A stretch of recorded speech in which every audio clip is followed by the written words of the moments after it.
Começa agora mais uma edição do Gazeta Entrevista. Boa tarde a você que nos acompanha na TV Gazeta. Hoje, a sua participação não vai ser possível porque o programa Gazeta Entrevista está sendo gravado em função do feriado, né?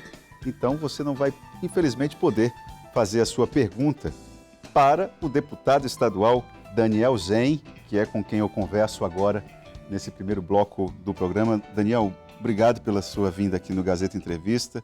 Você tem que falar com os seus colegas deputados, porque tem alguns deles que ainda não veio aqui, não vieram aqui, aí fica na impressão assim que a gente está privilegiando A, B ou C, mas não é bem assim a conversa.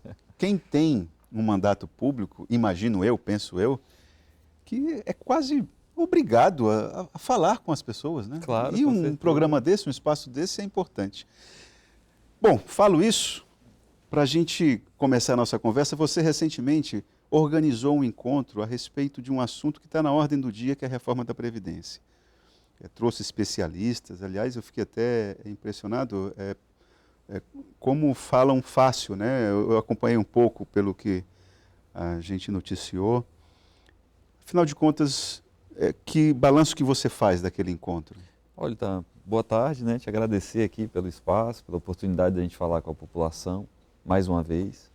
Olha, o encontro foi muito positivo e ele fez parte do calendário unificado de lutas do mês de maio do trabalhador, que contou com uma vasta programação, que foi desde dos atos que aconteceram no dia 15, no dia 30, passando por audiências públicas, coletivas de imprensa, intervenções culturais, e ele finalizou ali no dia 31 de maio com o nosso seminário, que foi feito em conjunto com vários sindicatos, com as centrais, na CUT, a CTB, a Intersindical. Alguns sindicatos mais específicos atuaram de forma mais incisiva no seminário, que foi o caso do sindicato do Fisco, né, o Sindifisco, que reúne os servidores da área de Fazenda, da Secretaria de Fazenda do Estado, os auditores fiscais, os técnicos em tributos, o sindicato da Polícia Civil. Você convida empresários, Daniel? Olha, nós fizemos um convite amplo, né, para toda a sociedade, e como você viu, mencionou, nós procuramos trazer pessoas técnicas. Sim. Né? Foram auditores da Receita, pessoal da Federação Nacional dos Sindicatos do Fisco, a FENAFisco. Então, os nossos palestrantes são pessoas que têm, né, e que vieram ter uma larga experiência nessa questão tributária e fiscal. Então, nós não viemos fazer um debate mais politizado. O tema em si já é politizado, sim, né? Mas não era necessário naquele momento trazer ninguém que tivesse uma relação mais intrínseca, assim, mais próxima com partidos, como nós mesmos, parlamentares. Então procuramos trazer pessoas que dessem um esclarecimento no que muda, o que acontece com esse tal regime de capitalização, por que o governo tem gasto tanto recurso numa propaganda ostensiva para dizer que isso é bom para o trabalhador, quando a gente vai fazer as contas, a gente vê que não é bom, é ruim. Daniel, se você pudesse explicar, assim, de forma muito simples, por que o regime de capitalização traz tanta insegurança para o trabalhador? Eu vou te dizer, então, hoje o sistema, o nosso regime, chama regime por contribuição e benefício definidos. Ou seja, você sabe com quanto você contribui todo mês, que é um percentual do seu salário. Se for no regime próprio do Estado do Acre, por exemplo, é 14%. Se for no regime geral da Previdência Social, que é o RGPS, é 11%. E o empregador, o teu patrão, ele também contribui. Então, o empregado contribui, o empregador contribui, e quando você for se aposentar, você sabe qual é o piso, que é um salário mínimo, e o teto, que hoje está em torno de R$ 5.900, quase um pouquinho menos de R$ 5.600. O teto da aposentadoria no regime geral de previdência. Quem deseja se aposentar com seu salário integral, ou seja, quem ganha mais do que isso, R$ 5.600, que quer se aposentar integral, já hoje, mesmo antes da reforma da Previdência, tem que pagar a chamada Previdência Complementar, que funciona na capitalização. O que o governo federal quer é transformar tudo em capitalização. O que vai acontecer? Na proposta do governo federal, o regime passa a ser, ao invés de ser um regime de repartição simples, redistributivo, ele passa a ser o regime de capitalização, onde a contribuição é definida, mas o benefício não é. Ou seja, eu sei com quanto que eu vou contribuir hoje mês a mês, mas eu não sei quanto que eu vou receber quando eu me aposentar. E é o trabalhador que faz isso. E o trabalhador passa a contribuir não para a conta única do INSS, passa a contribuir com uma conta individual. Aparentemente pode parecer bom, porque ele diz, é o meu dinheiro que eu estou poupando ali. Só que o empregador deixa de contribuir. Sim. Não vai haver mais a contribuição do trabalhador e do empregador, apenas a contribuição do trabalhador, ou seja, o valor destinado para a aposentadoria do trabalhador é menor. O que acontece numa conta de capitalização, o que você vai poupando ao longo dos anos, somados aos rendimentos desses anos, numa contribuição pequena como essa, é muito pouco.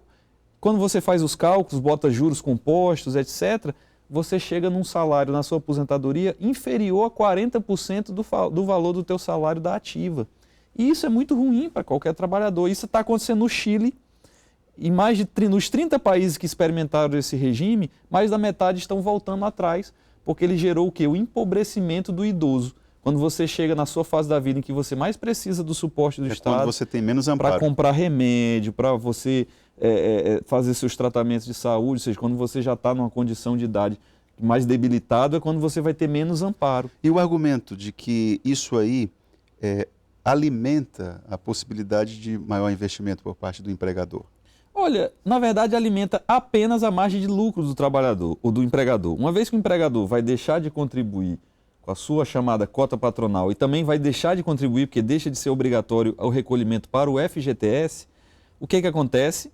Ele se desonera de tributos, de encargos e ele passa a ter uma margem de lucro maior. Se isso vai ser convertido em novos empregos, é uma falácia, ninguém sabe. Porque o empregador, o empresário, ele pode simplesmente dizer, não, nesse momento eu estou precisando lucrar um pouco mais, então vou aproveitar que eu estou sendo desobrigado de pagar a minha contribuição previdenciária do meu empregado e a cota do FGTS e vou ter uma margem de lucro maior. Por isso que todo empresário defende a reforma da Previdência, porque vai ter uma margem de lucro maior. E por que os bancos defendem?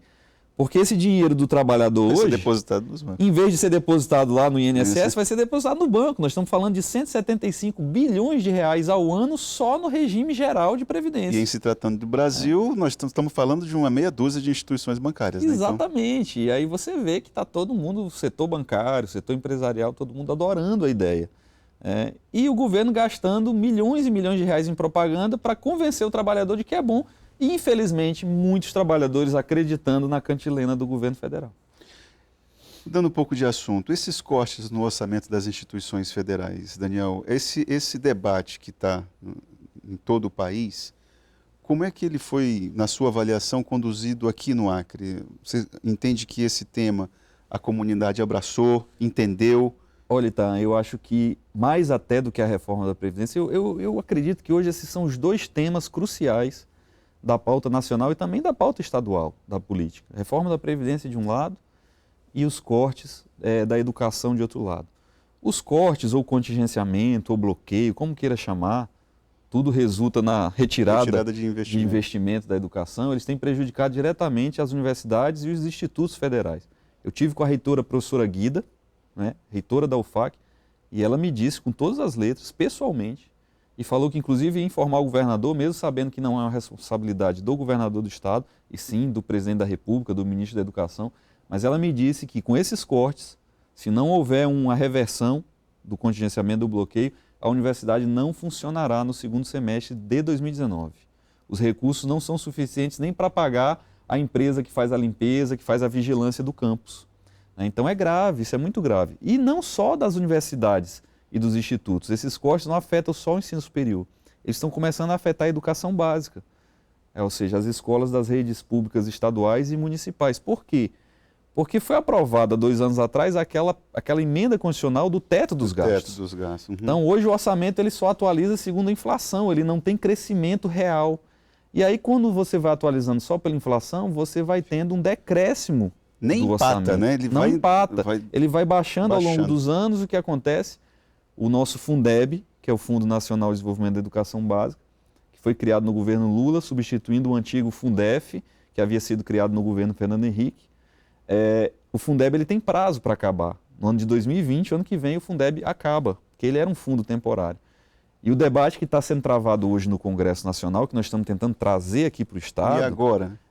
E depois que o Fundeb acabar? Ou seja, o que vem? Vai só prorrogar o prazo no mesmo modelo hoje? Só que no mesmo modelo de hoje, com a emenda constitucional 95, o Fundeb já não é suficiente. Então, o debate que nós estamos participando lá no... eu tive a oportunidade agora, junto com o deputado Antônio Pedro, de participar de um encontro dos presidentes e vice-presidentes de comissão de educação de todas as assembleias legislativas. E o grande debate que está sendo travado lá na Câmara Federal e no Senado é como é que vai ser esse novo Fundeb, né? De forma que, inclusive, proteja os estados e municípios dessas coisas malucas de repente vir um ministro e querer cortar sem diálogo, sem debater, e de repente os estados se verem na mesma situação que as nossas universidades e institutos estão hoje. Alguma coisa vai ter que substituir o Fundeb, né? Algo vai ter. Já tem 3 PECs tramitando no Congresso, uma delas, inclusive, a que está tramitando mais rápido. A relatora é uma deputada do DEM, do estado do Tocantins, professora Dorinha, foi minha colega secretária de Educação, né, quando eu fui secretário aqui. É deputada federal já há 3 mandatos, salvo engano, e ela é a relatora dessa PEC que visa tornar o Fundeb permanente, ou seja, um fundo mais forte, com mais recursos, e não só um fundo temporário, um fundo de natureza permanente que possa financiar a educação dos estados e dos municípios. Daniel, nós fizemos recentemente, a TV Gazeta fez uma pesquisa de opinião a respeito de vários assuntos, de várias áreas da gestão pública. Tanto para a Prefeitura de Rio Branco, quanto para o governo do Estado. Perfeito. Me chamou a atenção que a educação, de todas as áreas, segurança, saúde, infraestrutura, etc., a educação é aquela em que a aceitação, o olhar positivo do eleitor é sempre mais, digamos assim, mais camarada. As pessoas entendem que a área de educação é uma área que, se não está ótima, é a que está menos ruim. A que se deve isso? A gente não tem o mesmo olhar em relação à segurança, em relação à saúde. Você acha que o eleitor, isso é uma espécie de indiferença com o tema? Não, ou realmente... Realmente a educação, então, ela avançou muito mais do que as outras áreas, mais do que a saúde, mais do que a segurança. Primeiro porque contou com um modelo de financiamento, né? O próprio Fundeb, antigamente o Fundef, e agora esse debate do novo Fundeb, né?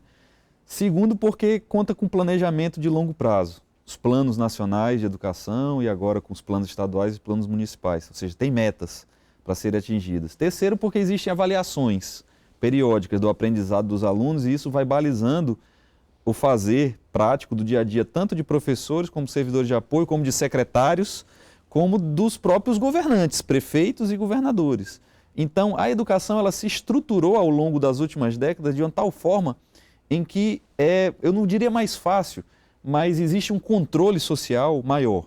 Então, independente de quem está no comando, ele tem que obedecer algumas regras. Independente de quem está no comando, existem regras muito claras, um planejamento de longo prazo, um planejamento de, no mínimo, 1 década, com metas estabelecidas, com mecanismos de avaliação para efeito de aferir o cumprimento dessas metas e garantia de financiamento, que, infelizmente, o ministro da Economia, né, Paulo Guedes, está querendo retirar da Constituição Federal a chamada vinculação de receita. Ele já falou que tem uma PEC pronta para mandar para o Congresso, não mandou ainda porque sabe que não é o momento, mas eu temo muito por isso, porque se ele mandar e for aprovado, como eles estão querendo aprovar a reforma da Previdência, e diziam a mesma coisa da reforma trabalhista no governo Temer, que ia gerar milhões e milhões de emprego, e não gerou nenhum emprego novo, porque nós estamos com a maior taxa de desemprego dos últimos 30 anos, né? 13 milhões de brasileiros. Então, a história da reforma da Previdência é a mesma coisa e essa história da desvinculação de receita é a mesma desculpa. Vai gerar emprego, vai dar mais margem de manobra para o gestor, para o prefeito, para o governador, para o presidente, para os ministros e secretários de Estado, mas olha, isso é temerário, porque se hoje a educação avançou, e como você mesmo disse aí na pesquisa da própria TV Gazeta, constatou que a população tem uma avaliação positiva, independente de qual partido esteja na gestão do governo ou da prefeitura, é porque tem 25% do orçamento garantido para a educação, assim como a saúde tem lá os seus 12%, e o debate da segurança hoje está caminhando nesse sentido. Também mexer no que está dando certo é danado, né? É danado. Daniel, o nosso tempo já acabou, queria agradecer mais uma vez a tua vinda aqui. Eu que agradeço, tá? É sempre uma satisfação a gente poder debater esses temas tão importantes, né? Previdência, educação, política. Exatamente. Obrigado mais uma vez pela sua vinda. Gazeta Entrevista volta logo após o intervalo.